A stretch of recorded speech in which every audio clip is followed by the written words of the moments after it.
নমস্কার। আজকে আমি আরও একটি কবিতা নিয়ে এসেছি। কবিতার নাম মরা নদীর স্বপ্ন। শান্ত নদী আমি, জঞ্জালার আবর্জনায় প্রায় আধমরা। কোনো দিন আমার বুকে জোয়ার খেলা করবে না। হয়তো চিল শকুন খুঁটে খাবে দিনে রাতে, নয়তো বা চারপাই জীব খুঁজবে এপাশ ওপাশ। সন্ধানী চোখ তার বুঝে নেবে এ শুধুই এক ফালি মরুভূমি। আমি বলি, ও বনের অলংকার, কি নাম তোমার? যদি তুমি হরিণ হও তবে একটু দাঁড়াও, একবার ভালো করে চেয়ে দেখো।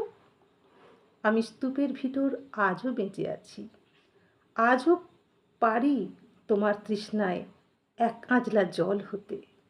এখনো শুকিয়ে যায়নি আমার বক্ষস্থল।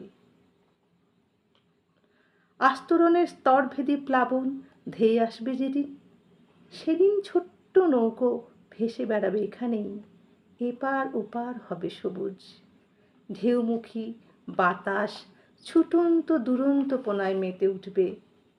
আমি হব কানায় কানায় পূর্ণ। ডুবন্ত সূর্য মুখ টিপে হাসবে আর বলবে, এ কি লাবণ্যে পূর্ণ প্রাণ, প্রাণে সোহে আনন্দ বসন্ত সমাগমে। নমস্কার। কলমে আমি অপর্ণা ঘোষ।